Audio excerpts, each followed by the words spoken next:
Hey everybody, it's Jason, bringing you a different kind of podcast today. I have so many interviews in the can. I'm so excited to release these. I've been talking to all sorts of different bassists, all sorts of different genres and styles. Emilio Guarino, Hans Sturm, Hugh Sung, Jory Herman, another Justin Locke episode, Peter Seymour for round two, Terry Barbet, Thomas Martin, so many people. I'm just so excited for where the podcast has been going. And I wanted to fill you in on what I've been doing, kind of behind the scenes. I've been alluding to this if you've listened to my comments at the end of some of these podcasts, but what I've been working on since I arrived here in San Francisco is this project that I think has the potential to be so amazing. Not too long after restarting the podcast, I started to have this thought, what if the podcast was the first stage in something even greater? What if this was like a research project for something else, something beyond the podcast?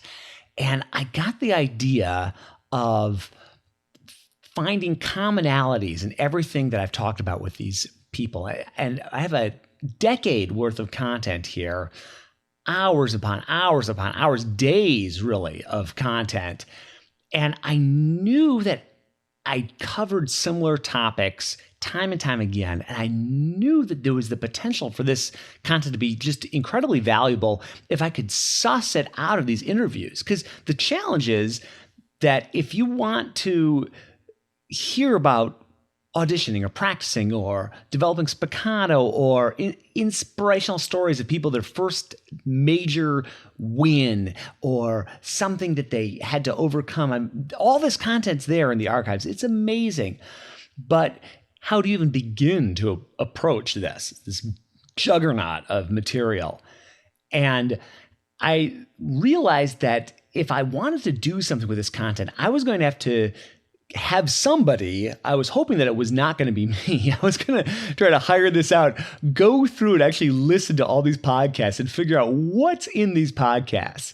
So I had actually almost completed drafting a blog post looking for help. And I just started to listen to a few of them myself. And then I realized if I could just suck it up and take the time and really go through it myself, that would probably be the best option, because as I started to go through, I already started to see themes emerge in my mind. And so I've spent a couple of weeks here pretty much waking up, making breakfast, sitting down and listening to podcast after podcast and taking notes. And I have a document that is, oh man, how many words is this document? Let me check, actually. I have it open here. It is 40,000 words of notes on the podcast, okay? I've time-stamped when I talked about pretty much every topic. And as I went through, I started to color coordinate different things. Ooh, this would be interesting with this, and this would be interesting with that. And I finished listening to all the content the end of last week. And I breathed a sigh of relief and took a long nap, and then started to really hammer out possible themes. And I'm proud to say that I've got the first theme ready to go. I've got the first episode in the hopper ready to go. So this first series, 4-part series, I'm calling it Winning the Audition. And it's divided into Preparing for Audition Success. That's episode 1. Episode 2 is Practicing Techniques for Peak Auditions. Episode 3 is Preparation Routines That Work. And episode 4 is Sealing the Deal. And I'm drawing on clips from 24 interviews, principal bassists, major teachers. It came together even better than I was hoping. I haven't seen anybody do this. I know that this is something that This American Life or Radio Lab or lots of other shows obviously do, but I've never seen a podcast do exactly what I'm trying to do here. but I think it works, and I think you're going to like it. I think you're potentially will really like that. I'm so excited about this project, and I just wanted to get the word out there to let you know that this is coming, and it's coming in the next couple of weeks. And I'd love your feedback on this project. I think that this has the potential to just be such a valuable resource. How cool is it to be able to listen to the principal base of Chicago, the principal base of Boston, the principal base of Cleveland, all share a similar perspective, but a little bit different on a specific topic. So this first series, Winning the Audition, is what's coming, but that is not the end of these series. As I started to go through, I've got a pretty staggering list of topics. Okay, so the sort of the subgroups I found are stories and advice. Then I've got, let me see as I scroll down here, auditioning. I've started that, but I probably have another episode or two under that topic. Teaching is another major topic. Careers. And let's see, we'll keep going. What else we got? Technique is another big one. And scrolling. This is a very long list. Technique is another big one. Jazz is another topic. Specific artists and ensembles. And so here are just a few. Oh, and gear is another one. So here are some of the themes I'm thinking of. Okay, so we've got bass humor. I've got a lot of great stories. Traveling with a bass. Again, stories of both humor and pain on that end. Expat adventures. Hearing from people like Andy Rossetti playing in Australia, Mark Ramirez in Portugal, Charlie DeRames in Scandinavia, Gabe Katz in South Africa. I've talked to a lot of Americans that have found themselves overseas. Bass, there's one I'm thinking about calling bass the most radically transformed instrument. Hearing clips from people like Lawrence Hurst, Gary Carr, Bert Turetsky, Nick Lloyd, David Murray, Inez Wyrick, Ira Gold, Klaus Freudenstein, Guy Tune, Arnold Schnitzer. That, I think, has the potential to be really interesting. And then we've got advice, and kind of a category that could have lots of podcasts under this one, but grit, tenacity, and mindset. That's something that I've dug into a lot on these episodes. Staying in shape physically, musical athletes is kind of what I'm subtitling that one.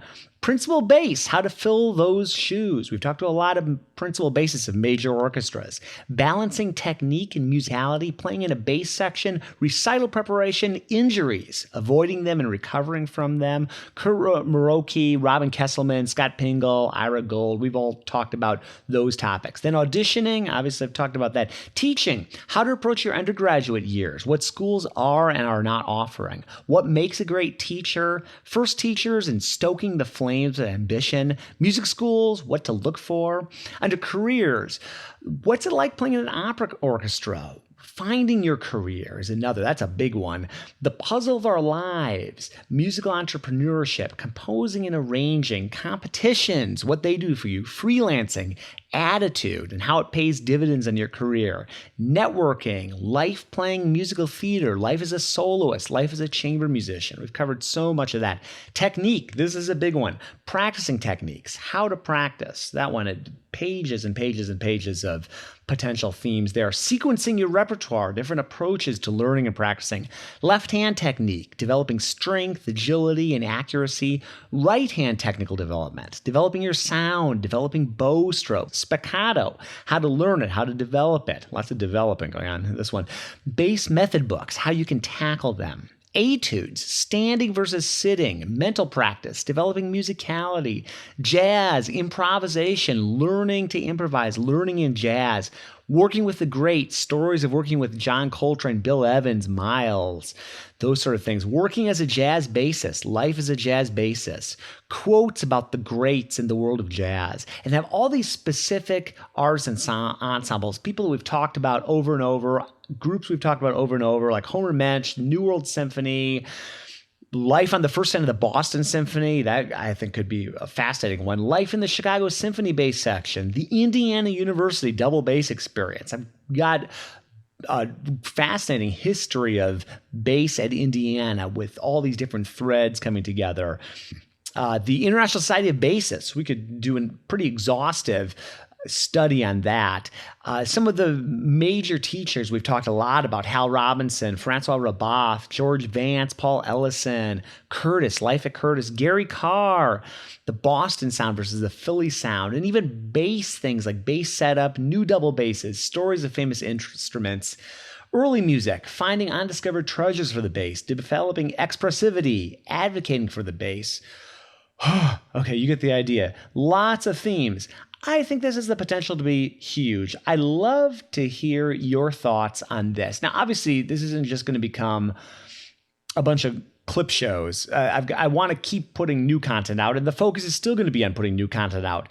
But the interesting thing is I've been putting this audition one together is it's really not a clip show. It's like a whole different level. I'm excited about it. I think you're really going to enjoy it. Stay tuned and send me an email if you've got any thoughts, feedback at contrabassconversations.com. Next week, we're back to interviews.